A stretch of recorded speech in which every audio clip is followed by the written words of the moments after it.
Hello dear friend, this is Sonu. Welcome to सुन सच कर तक। डियर फ्रेंड्स, कल तो छुट्टी थी। अभी रक्षाबंधन में राखियों की बधा के आ गए हैं और चलते हैं अपने नेक्स्ट क्लास में। पिछली क्लास में डियर फ्रेंड्स हमने बता दिया था 8 क्वेश्चन तक हो गया था। 9वां क्वेश्चन था जो पाई चार्ट हम पढ़ रहे थे। पाई चार्ट ग्राफ में जो दूसरे सेकंड टाइप का था वो हम पढ़ रहे थे। सेकंड टाइप में यही चित्र था और इस चित्र में अनुसार पूछा गया था, क्वेश्चन पूछे जा रहे थे। क्वेश्चन जो पूछे जा रहे थे डियर फ्रेंड्स हम आपने डिस्क्रिप्शन में दे रहे हैं वो वाला पिछला वाला वीडियो, अगर नहीं आप देखें तो उसको देख लीजिए। उसी में हम आगे बढ़ रहे हैं डियर फ्रेंड्स। अब देखिए किस तरह से और क्वेश्चन पूछा जा सकता है। ये जो क्वेश्चन पूछा जाएगा डियर फ्रेंड्स ये बहुत ही इम्पॉर्टेंट है, आप ध्यान रखिए। इस तरह के क्वेश्चन एग्ज़ाम में सीधा आपसे टकराएंगे। आप पेट के एग्ज़ाम में सीधा आएंगे। और डियर फ्रेंड्स आप इस बात को ध्यान में रखिए कि अगर आप पेट के लिए प्रिपेयरिंग कर रहे हैं तो आप बिल्कुल सही जगह पे जुड़े हैं और आप आराम से सीख सकते हैं। देखिए इस सवाल में कैसे है, ये सवाल जो दिया गया है इसमें आइए थोड़ी चर्चा हो जाए। चर्चा क्या हो जाए, इसमें कहता है यदि 5500 प्रतियाँ छापी गई तो विविध खर्च 18,480 रुपये है। प्रकाशक का लाभ 25% है तो प्रत्येक प्रति का अंकित मूल्य क्या होगा। डियर फ्रेंड्स अंकित मूल्य पूछा है तो हम पहले मान लेते हैं कि कुल खर्च कितनी होगी। डियर फ्रेंड्स कुल खर्च हम मान लेते हैं, कुल खर्च ठीक। कुल खर्च देख लें तो कुल खर्च मान लिया x रुपये हुआ, ठीक। कुल खर्च x रुपये। डियर फ्रेंड्स आप पिछली वीडियो में जाएंगे तो आपको बातें समझ में आ जाएंगी कैसे हो रहा है। देखिए कुल खर्च हमने मान लिया x, अर्थात जो हमने इतने व्यापार में प्रतियां छापी गई हैं विविध के लिए प्रकाशक के रूप में, उसमें जो लाभ हुआ 25% था तो कुल खर्च उसमें मान लिया x रुपये आया था। अगर x रुपये खर्च आया था तो कह रहा विविध, तो विविध का परसेंटेज वैल्यू कितना है डियर परसेंट, कहते हैं डियर स्टूडेंट 4% है। तो 4% जो है ये विविध की परसेंटेज वैल्यू खर्च है। एक्चुअल में कितना खर्च है, विविध ने एक्चुअल में जो खर्च की है वो 18,480 रुपये खर्च किया है। 4% तो इस ग्राफ में खर्च किया है, इस कॉपी बनवाने वो प्रतियाँ छपवाने में 4% किया है, लेकिन एक्चुअल में जो खर्च किया रुपये वो 18,480 रुपये किया। ठीक है डियर फ्रेंड्स, ये बराबर हो गया, ठीक, यह बराबर हो गया। कुल खर्च हमने x मान रखी है, लेकिन परसेंटेज वैल्यू में कुल खर्च कितनी मानी थी शुरुआत में। परसेंटेज वैल्यू में जो कुल खर्च थी हमारी क्या थी डियर फ्रेंड्स, 100% थी कि नहीं। जब शुरुआत में हमने मारा ये पूरा जो कार्य हो रहा है, पूरी जो सारणी देखी जाएगी उसकी टोटल परसेंटेज वैल्यू अगर हम निकालेंगे तो 100% हो रहा है। 100% सब जोड़ने के बाद आपको मिलेगा। तो 100% अगर कुल खर्च है, खर्च इतना दिया गया है लेकिन परसेंटेज में कुल खर्च कितनी दी गई है वो 100% दी गई है। यहाँ भी परसेंट लगा लीजिए। अब 100% कुल खर्च दी गई है लेकिन हमने मान कुल कितनी रखी है, खर्च को x मान रखा है। अब परसेंटेज से परसेंटेज काट दीजिए, 4 से इसको काटेंगे तो ये 25 हो जाएगा। अब 25 से इसमें गुणा कर दीजिए, 25 से गुणा कर दीजिए डियर फ्रेंड, तो हो जाएगा आपका x बराबर 18,480 गुणे 25, ठीक। अब x बराबर होगा, आपको पता है 25 चौको 100 होता है और 25 अट्ठे करेंगे तो 200 होगा। 200 होगा तो यहाँ 0 लिख देंगे और हमारा जो कैरी बचेगा अर्थात हासिल बचेगा वो 20 बचेगा। अब 25 का पहाड़ा फिर 4 बार पढ़ेंगे तो हमारा आएगा 100 और 100 में जोड़ेंगे 20 तो हो जाएगा 120, फिर 0 लिखेंगे तो 120 का फिर कैरी बचा कितना 12 बचने के बाद 25 का फिर 8 में पढ़ेंगे फिर 200 हो जाएगा तो यहाँ हो जाएगा 212, फिर यहाँ लिखेंगे 2, यहाँ 2 लिखेंगे, फिर बचेगा 21 कैरी। 21 कैरी बचने के बाद फिर 25 का गुणा एक बार करेंगे, 25 एक कम 25 और 25 में फिर 21 जोड़ लेंगे डियर फ्रेंड्स। 25 में फिर 21 जोड़ लेंगे तो यहाँ हो गया 6, यहाँ हो गया 4, 46, ठीक है। और एक जीरो बचा था वो लिख देंगे, कितना मिला 4,62,000 4,62,000 डियर फ्रेंड्स मिल गया। जो 4,62,000 रुपये मिल गया ये क्या हो गया, कुल खर्च। अब देखिए कुल खर्च हमको 4,62,000 मिल गया। अगर आप ये नहीं कर पा रहे हैं तो आप सीधा गुणा करके कर सकते हैं, सीधा गुणा कर लीजिएगा, ठीक। 4,62,000 रुपये आ गए कुल खर्च। अगर 4,62,000 कुल खर्च आ गई है डियर फ्रेंड, अगर 4,62,000 कुल खर्च है तो इसकी जो प्रतियां छपी गई हैं उसका क्रय मूल्य क्या हो जाएगा। देखिए अगर 5500 तो लिखा है यहाँ, लिख दीजिए 5500 प्रतियां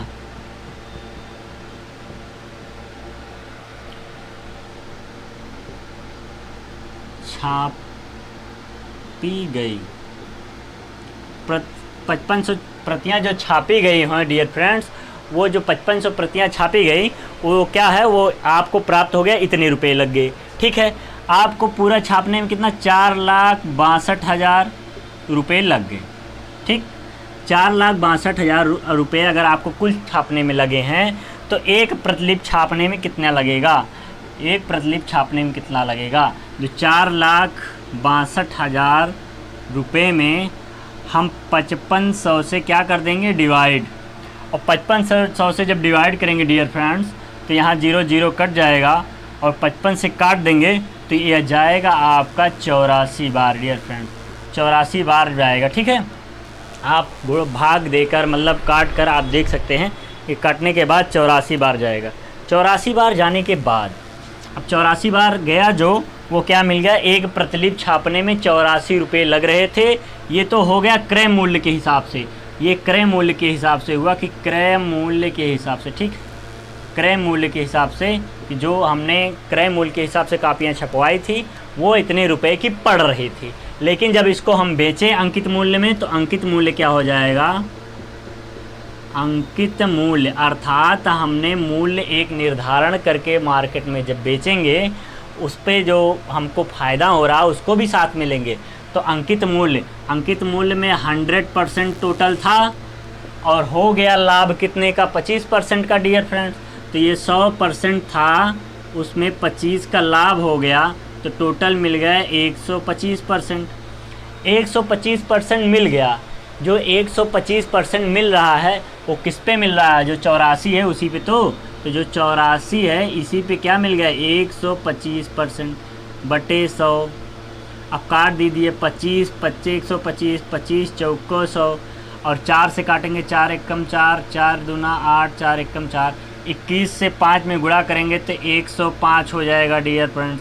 जो 105 रुपये आएगा जब अंकित मूल्य हम बेच रहे हैं एक कॉपी पे 105 रुपये आ जाएगा डियर फ्रेंड, 105 रुपये आ जाएगा। यही 105 रुपये आपका क्या हो जाएगा, आंसर हो जाएगा डियर फ्रेंड। ठीक, एक बार और समझ लीजिए, 4% विविध पर खर्च हो रहा था, एक्चुअल में खर्च 18,480 था, इसलिए 4% अपान 18,480 बराबर होगा कुल परसेंटेज वैल्यू 100 थी तो कुल परसेंटेज वैल्यू 100 और मान रखा था कुल खर्च कितनी है वो x है तो उसके बटे x।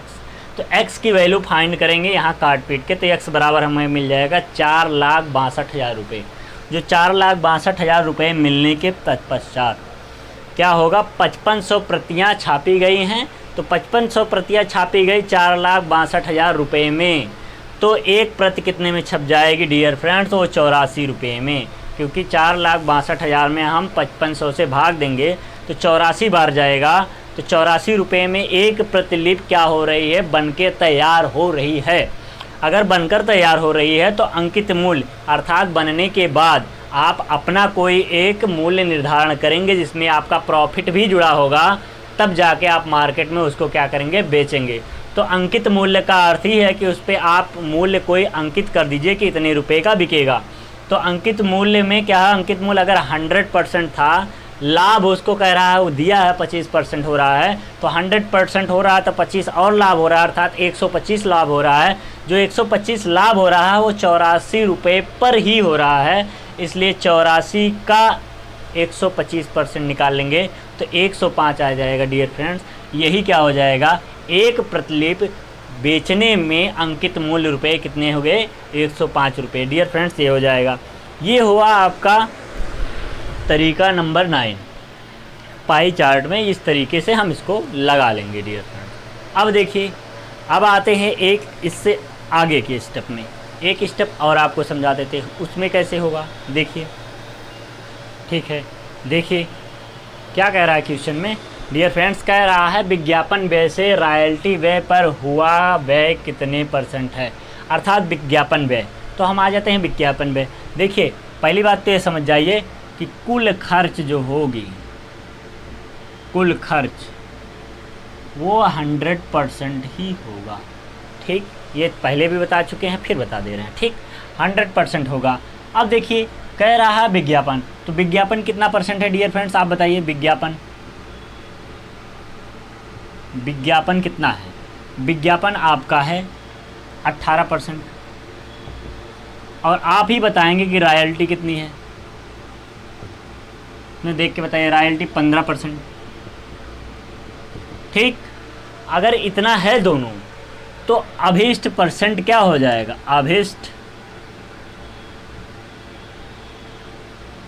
अभीष्ट प्रतिशत बराबर हो जाएगा जो विज्ञापन है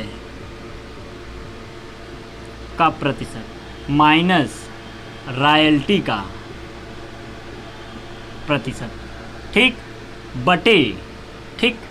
बटे करने के बाद इन दोनों का जो % है वह कि हो किस पे रहा है, वो रॉयल्टी पे हो रहा है, इसलिए बटे 18। ठीक, आप बात नहीं समझ पाए, फिर से समझिए बात क्या है। कहने का अर्थ है अभीष्ट % हम जब निकाल रहे हैं तो कहता है कि विज्ञापन से रॉयल्टी, अर्थात विज्ञापन को क्या बनाया गया है? बेस बनाया गया है। अर्थात जो भी बातें की जा रही हैं वो विज्ञापन के थ्रू ही की जा रही हैं, इसलिए विज्ञापन पहले लिखा है, विज्ञापन से हो रहा है, इस अर्थात विज्ञापन नीचे होगा। ठीक, विज्ञापन का %। अब कह रहा है विज्ञापन से रॉयल्टी, अर्थात कंपेयर हो रहा है तो कितना ज़्यादा है कितना कम हो रहा है, इसलिए विज्ञापन में से रॉयल्टी को घटा दिया गया। ठीक, फिर ये मिलने के बाद गुणे में क्या कर लेंगे? 100। ठीक डियर फ्रेंड्स, गुणे में क्या कर लेंगे? 100। और गुणे में 100 करने के बाद अब देखिए विज्ञापन कितना था डियर फ्रेंड्स? 18 था। इसमें से घटा कितना है? 15 बटे कितना था? 18 गुणे कितना था? 100। अब बताइए 18 में से अगर 15 घट गया तो डियर फ्रेंड्स आपको मिलेगा 3, और 3 बटा 18 गुणे 100, तो 3 एकम 3, 3 छः का 18, आपको मिल जाएगा 100 बटा 6। अब इसको काट दीजिए तो 6 एकम 6 और बचा, हाँ ठीक है 4 बचा। अब ठीक है 6 कम 6, 6 का 36। ठीक, 6 36 और बचा यहाँ कितना आपका 4 और बटा नीचे 6। अब इसको सरल और कर लीजिए तो 2 दूनिया 4 2 3। ठीक, आपको मिल गया 16 सही 2/3%। ये जो अभीष्ट % आएगा यही क्या होगा? आपका आंसर होगा। अर्थात कहने का मतलब ये है कि आपने कितने % कम था, वो कह रहा है कि 16 सही 2/3% कम था विज्ञापन से रॉयल्टी। ठीक, अभी देखिए आपको अगर यह बातें समझ में ना आ रही हों तो आसानी से समझिए क्या कहना है। कहता है जैसे सवाल दिया गया पाई चार्ट ऐसे बना दिया और उसमें ढेर सारे अपने % वैल्यूज़ दे दी, नाम दे दिया अलग अलग। ठीक, अब उसमें ऐसे आपसे पूछ लिया गया कि 1 से 5 तक या 6 से 7 तक के क्वेश्चन के आंसर दीजिए। उसमें एक क्वेश्चन इस तरह से दे दिया कि कह दिया विज्ञापन व्यय से रॉयल्टी व्यय पर हुआ व्यय कितने % कम है। तो सबसे पहली बात विज्ञापन पर हो रहा ना, अर्थात विज्ञापन से रॉयल्टी, तो विज्ञापन क्या हो गया? आपका एक आधार हो गया। पहले तो लिख लिए इसका % इसका %। ठीक, अभीष्ट % अगर देखते हैं तो जो बातें की जा रही हैं वो विज्ञापन के लिए ही की जा रही हैं, इसलिए विज्ञापन नीचे हुआ। ठीक, आधार मान लिया गया, नीचे हुआ। ठीक, अब कह रहा विज्ञापन से रॉयल्टी, अर्थात विज्ञापन में से कितना कम करें कि रॉयल्टी हो, तो विज्ञापन में से जब कम किया तो 3 हुआ। ठीक, अब इसका % वैल्यू बनाना है इसलिए गुणे 100 करना पड़ा। अब 3/18 गुणे 100 काट दिया हमने, 16 सही 2/3 आया। तो जो 16 सही 2/3 आया है वो आ गया हमारा कम। अगर कहता है कितने % अधिक है तो यही हम क्या करते? प्लस कर देते। 18 में 15 कितना ज़्यादा है, प्लस कर देते, तो यहाँ प्लस करने के बाद हमारा जो आता वो उतना अधिक होता। ठीक है डियर फ्रेंड्स, आप इस बात को समझ गए होंगे। इस बात को समझाने में बहुत ज़्यादा दिक्कत नहीं होती होगी। देखिए अगर इस बात को आप समझ गए हैं तो इतने तरीके से डियर फ्रेंड्स आपको पाई चार्ट में जो इस तरह से चार्ट ग्राफ बनाया जाता है उसमें सवाल इतने ही तरीके से पूछे जाएंगे। इतने तरीके से पूछे जाएंगे डियर फ्रेंड्स। अब इसके बाद ये पूछे जाने के बाद आपको हमने क्या क्या समझा दिया, अभी 2 टाइप से आपको समझा दिया, 2 टाइप से समझा दिया। पहला वाला क्या था, पहला वाला लाइनिंग ग्राफ था कि आपको लाइनिंग वाला ग्राफ मिलता था, ऐसे छोटा बड़ा ऐसे मिल जाता था, आपको एक ग्राफ ऐसे बना दिया जाता था, इसमें ऐसे नंबरिंग हो जाती थी, इधर से भी नंबरिंग हो जाती थी, फिर उसमें कुछ वर्ष, ईयर या एज कुछ भी देते और फिर पूछता था। और दूसरा हमने क्या बता दिया डियर फ्रेंड, जो दूसरा दिया गया वो दूसरा आपका क्या दिया गया कि आपको पाई चार्ट में बना दिया। पाई चार्ट में मतलब कुछ चीज़ों को हिस्सों में बांट दिया और उसकी परसेंटेज वैल्यू दे दी डियर फ्रेंड्स, परसेंटेज वैल्यूज़ दे दी और फिर उसके बाद हर परसेंटेज वैल्यू की तरफ से अलग अलग क्वेश्चन करके पूछ लिया गया। ये हो गया 2 तरीके से। तीसरा तरीका क्या होगा आज समझ लीजिए, आप समझ लीजिए, ठीक। अगर आप इस बात को समझ लेते हैं, ये जो तीसरा तरीका होगा डियर फ्रेंड्स, ये बहुत ही इंपॉर्टेंट है, इससे सवाल ज़रूर से ज़रूर पूछे जाते हैं, ठीक। इससे ज़्यादा सवाल होते हैं और इसको कठिन माना जाता है, लेकिन हम इसको आपको बहुत ही आसान तरीके से बता देंगे। देखिए कैसा होता है, ऐसे ग्राफ बना देगा डियर फ्रेंड्स, ठीक, एक ऐसे एक्सिस बनाएगा, फिर उसके बाद से आपको ऐसे डॉटर लाइन से एक ग्राफ तैयार कर देगा। डॉटर लाइन से ग्राफ तैयार करने के बाद डियर फ्रेंड्स वो क्या करता है, ऐसे डॉटर लाइन बना देगा, फिर आपको एक सिंबल देगा। सिंबल ऐसे एक बना सकता है, ऐसे सिंबल बना देगा और दूसरा ऐसे बॉक्स सिंबल बना देगा, ठीक, कुछ भी बना सकता हो, उसकी मर्जी है। ऐसे सेम सिंबल बना देगा और इसको कर देगा खर्च और इसको कर देगा बचत, ठीक। मतलब वो कुछ भी मान सकता है, खर्च बचत कुछ भी कह सकता है, कि कुछ भी नंबर दे सकता है जिस तरह से सवाल बनाएगा। हम आपको एक एग्जांपल थ्रू समझा रहे हैं। अभी देखिए ऐसे बना देगा कि ऐसे आपको क्या कर देगा, ऐसे लाइनिंग खींचेगा, फिर यहाँ ऐसे बनाएगा, फिर इधर ले जाएगा, यहाँ बॉक्स बना देगा, ठीक। ऐसे नहीं, ऐसे ले गया यहाँ बना दिया, फिर खींच दिया, फिर यहाँ बना दिया, फिर खींच दिया, यहाँ बना दिया, ऐसे खींच दिया। और दूसरी लाइनिंग जो खींचेगा वो ऐसे खींच दिया, फिर यहाँ बॉक्स बना दिया।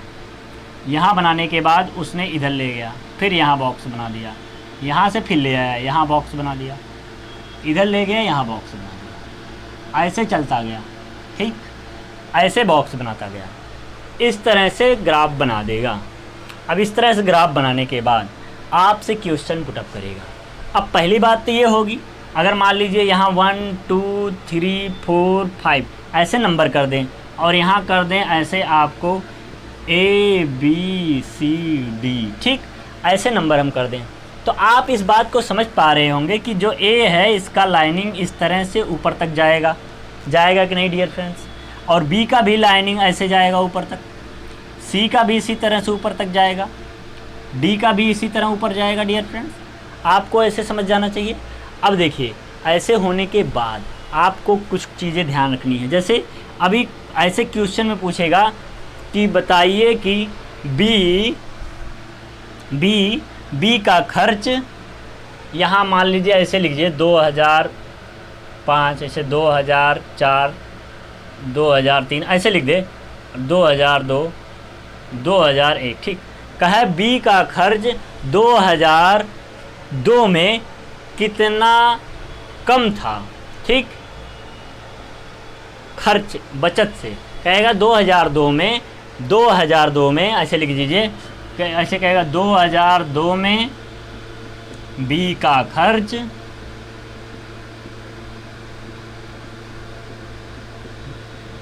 बचत से